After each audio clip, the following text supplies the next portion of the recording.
TV is fake. When I met my father when I was just turned 14. So I hadn't seen him in about 5 years. All right, 7, 8, 9, 10, 11, 12, 13. Somewhere between 5 and 6 years. Last time I saw him was at a visitor in the orphanage. I was in the orphanage and my father came out to see me for visitation. That was the last time at the court date. I saw him after I saw him, the last time I saw him was at 7 as visitation. And I didn't see him again until the court date when I was 9. That's why, right? Then I had 14. That's why I say the 5 years. It's been a while since I've paid attention to where the markers were. And when I moved in with him,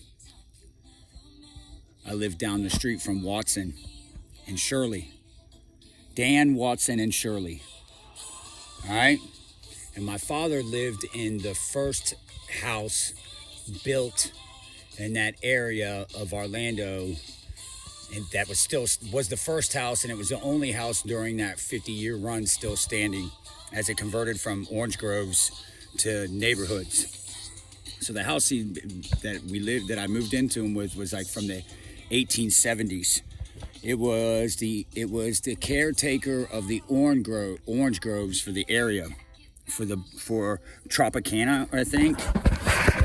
I think Tropicana owned the orange groves at that time.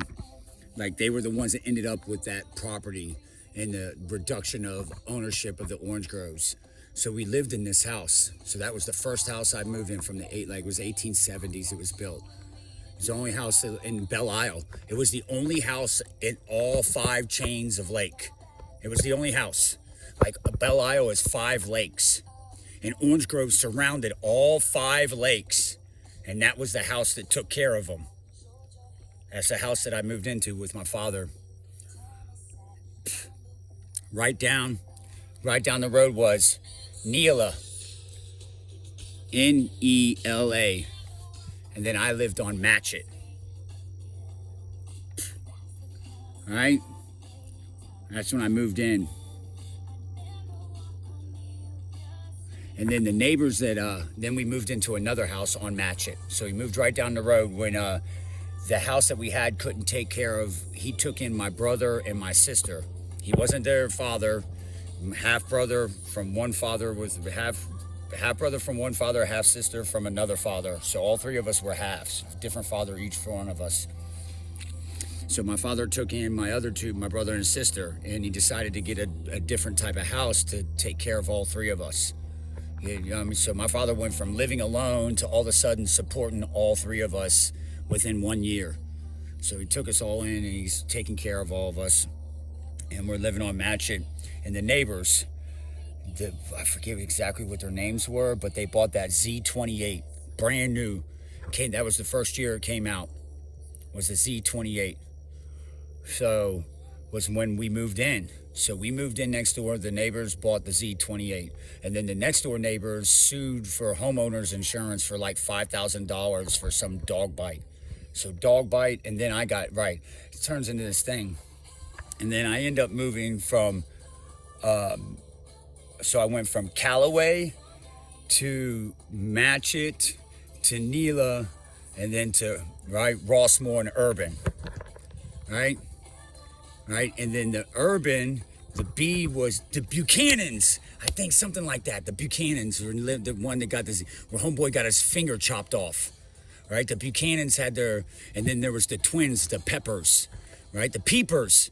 The twins were the Peepers, right? And then the Buchanans lived next door to me. They got the Z28, and then I ended up moving on Urban, right? Are you catching the drift here? How this works?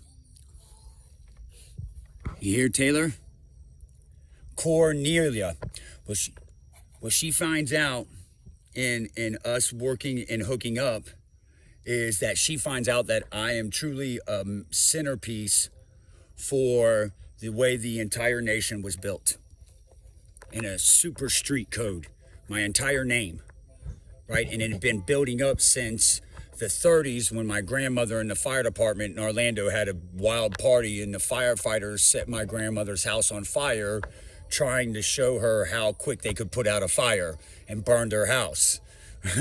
That's awesome. So she gets all the fucking firefighters over for a party.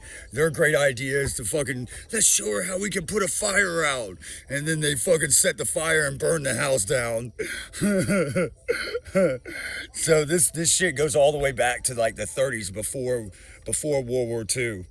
All right. So how long this shit's been built around us in this country. And this girl learned the truth. Reason I'll never walk on because it scared the shit out of her. This is where a version of her waking up. So Cornelia Street is when she's starting to whittle down who her lover is in this new letter of marquee. And so she's going through her inspirations, which y'all call is some kind of where you take your orders from. So their inspirations here had led her to that version. If you all go back here, then have fun, because what she's telling you is this research is what drove her fucking crazy and wanted her to lock herself up, or it was the final thing in an idea of her growing up as a maturity in her world. So if the knowledge of learning about this, y'all may not care, and you may have your vaccines and your inoculation, but there's no stopping the idea of having your fucking world destroyed by a higher truth. And what she learned was that Los Angeles and its whole version was built to melt down. What she finds out is that the Los Angeles version of life and the in totality was meant to be sacrificed so the country may continue. So it was an intentional amputation built to save the nation from going under and out of business. Other teams found this out and tried to change that truth. And that's why, so they're willing to sacrifice our nation to save a city. Do you get what happened? So they find out that the Los Angeles is a version of a sacrificial lamb to save the nation. That's why they had a margin of error. So Los Angeles in fucking that whole run was considered a margin of error. That's why they brought in fucking Arnold Schwarzenegger as a governor, trying to stop that. But it's a lie. She found out the truth. That's why this song is sung this way. So if you go do that research yourself about Matchett and Neely and Belle Isle and start pulling all the public records and the fucking Chamber of Conference, Groveland and Claremont, you'll find out the truth that she found out about what my family is and how powerful we are, and what you get access to if you join our team, as opposed to the affinitive male masculinity and femininity meant to be closed down and fucking shuttled into motherfucking goddamn a photon torpedo and bye-bye, bitch. So the entire version that you're agreeing with was meant to be destroyed. So just like Los Angeles was a margin of error, so of other nations and so are other races. Do you understand? They built it in so the main body doesn't die. So now y'all are picking the version that's meant to die on purpose. There's nothing you can do to save them. Eventually, the larger machine is going to overpower them. The only way that is they literally have to kill the whole planet and start over. They'll never be able to do that. So on a local level, you may not care about what I have to say or my weird science, or what you may agree with the television or whatever, but the proof is in the pudding of fucking 7,000 years of building shit, and 7,000 years say that you're joining the losing team that is absolutely going to evaporate anyways. So my team wasn't built to be the losing team. My team was built to build another 250-year blueprint. I can go show you that in the architecture too. I can show you where the 250-year blueprint is gifted to me personally, and my firstborn child. My firstborn child represents a 250-year blueprint upon ascension. Why do you think they're trying to fuck me up so bad?